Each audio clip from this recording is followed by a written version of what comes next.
Assalamualaikum. My name is NURUL HANNANI. My metric number DCE 201033.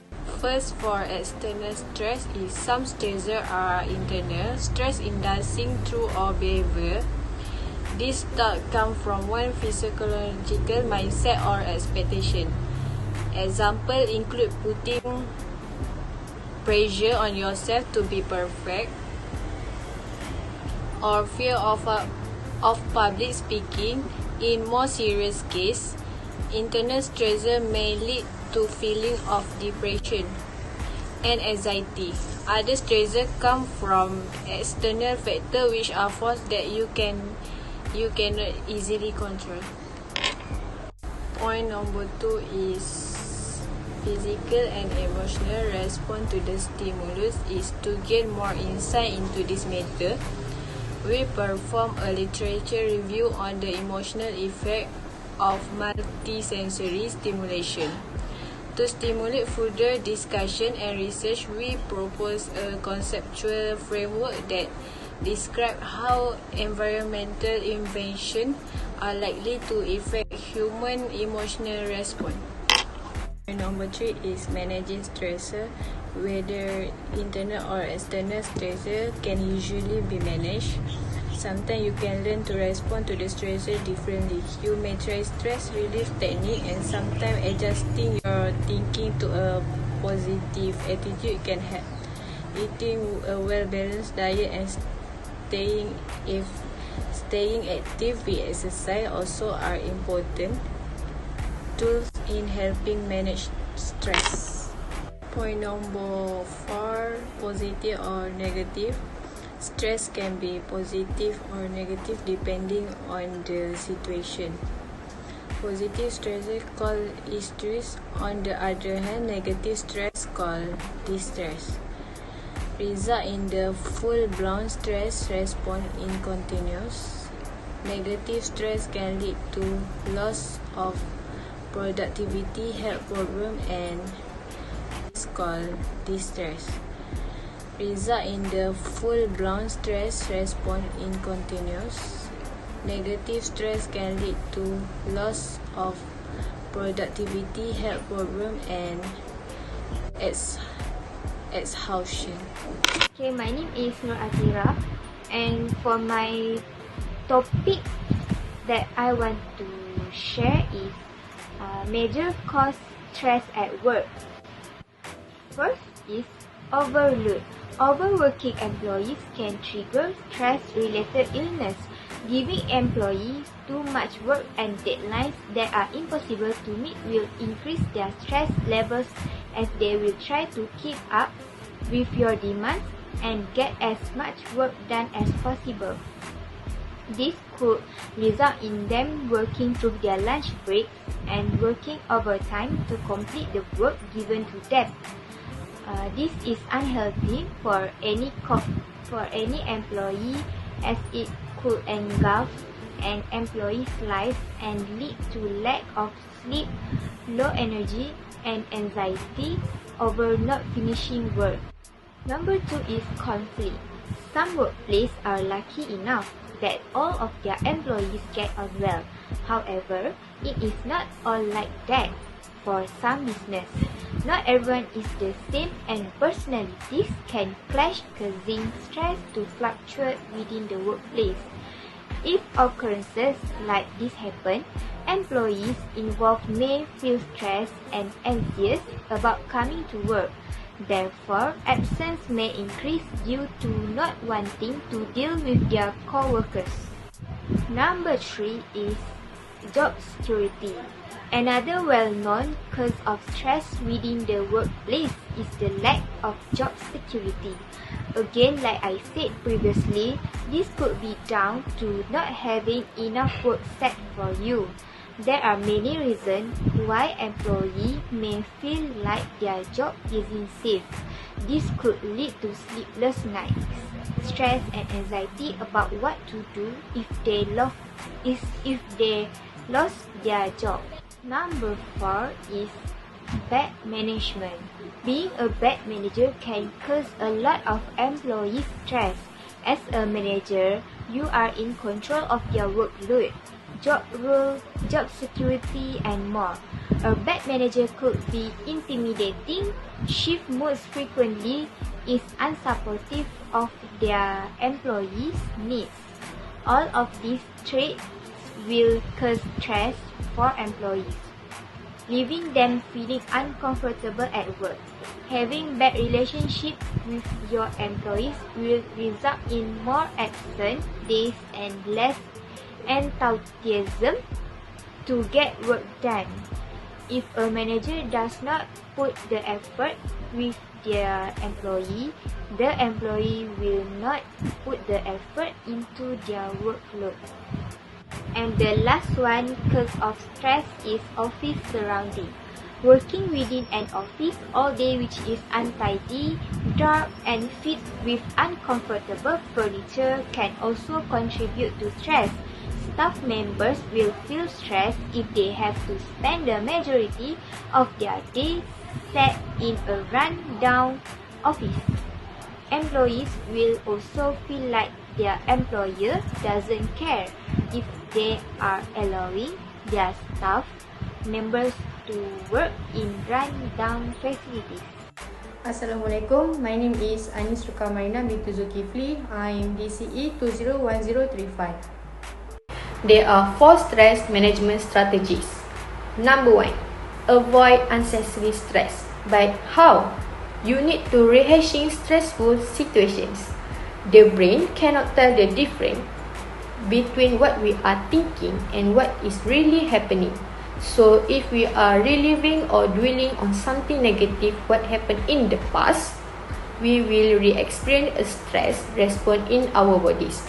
So in order to overcome this bad habit, we need to changing the way we think about some situations. Number 2, alter the situation. If you cannot avoid a stressful situation, try to alter it. Figure out what you can do to change things so the problem does not present itself in the future.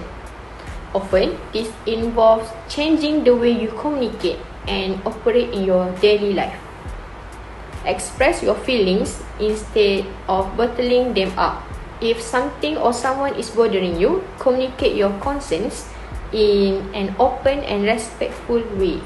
If you don't voice your feelings, resentment will build and the situation will likely remain the same. Number 3, accept the things you cannot change. Recognize what cannot be changed. Sometimes people get stuck waiting and wishing for things that they have no control over. Number 4, make time for fun and relaxation. There are a variety of ways you can relax and have fun, which is play or watch your favorite sport, engage in a favorite hobby, take a walk or a hike. Hi, Assalamualaikum. My name is Sharmila Azreen binti ZULKIFLE. My matric number is DCE 201030. So my part is I'm gonna explain about using positive psychology to combat stress. So first point is set your goals.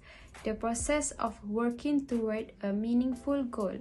So it's mean is participating in a challenging activity is important to well-being as is achieving the goal. It gives you a sense of purpose, bolster your self-esteem, provide structure, and help you to manage your time most effectively. So it helps you regain control and feel a sense of accomplishment. Next, the second point is find and use your strength.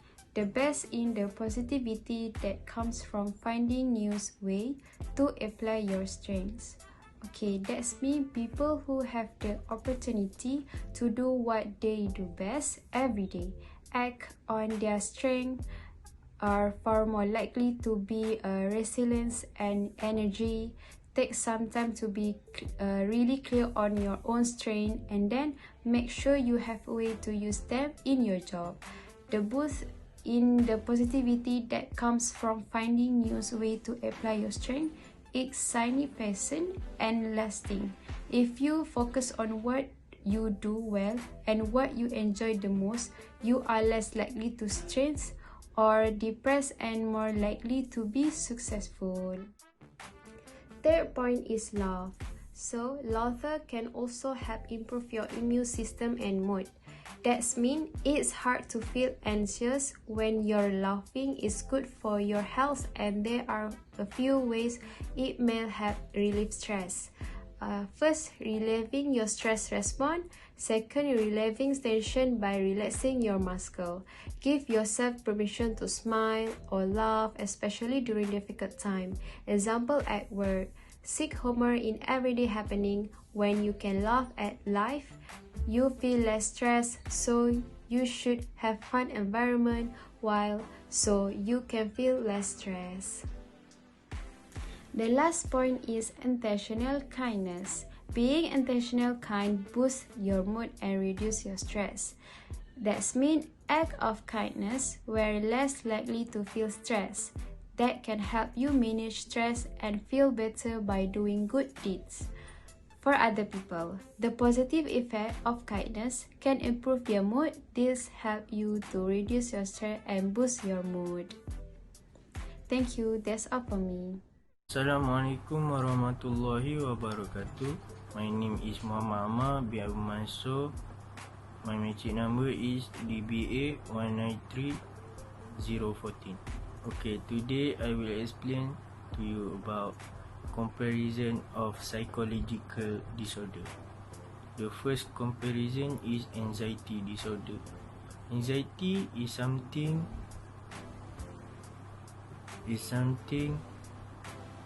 they will fear into the future, and the body will shake automatically when the person in a fear or something will happen to them, and this is a sign of the person who have an anxiety. First, hard to sleep. Second, care without no reason. Third, too humble to talk to people or too scared to regroup with anyone. Okay, fourth, the lastly is panic to over. Okay, second comparison disorder is depression disorder. Okay, depression disorder is the person looks so down. They have no interest in any activity in their life to enjoy, and the pressure from the past make them overwhelming sadness, trauma, or hopelessness. And they thought when the problem come to their life, probably they will not to fix it, but they will more depressed and feel worthless. Third comparison, physiological disorder. Burnout disorder. Burnout disorder is chronic stress that can affect the physical body, like they will exhausted to over, and they have no energy to work anymore. Okay, that's all from me. I will pass to my friend. Assalamualaikum and a very good evening to my respective lecturer, Madam Farahul Aida, and my fellow friends. My name is ABDUL bin Abdul Halim with the metric number DMS 193016. So today, I'm going to present about coping with psychological disorders. My part, I'm going to talk about alternative to therapy. The first point is, before employees become dysfunctional, employee support program address the determinal impact of psychological problems. The second point is work the step. Attend meetings in 12 steps program. Help the client feel more welcome. Know that relationship takes time to trust someone. Manage your own emotions. Talks about what the client wants in the therapy. Focus on the client needs to help psychological disorders among the client. And lastly, my point is, web-based psychotherapy is becoming more popular, but there is no assurance of authenticity or secrecy. Online therapy sites have helped make online therapy more visible and approachable. This ability to access psychological disorder service from home is appealing. One of the big advantages of this online therapy is that it helps make psychological disorders more accessible, particularly in rural and underserved areas. So that's all from me. Thank you and Assalamualaikum.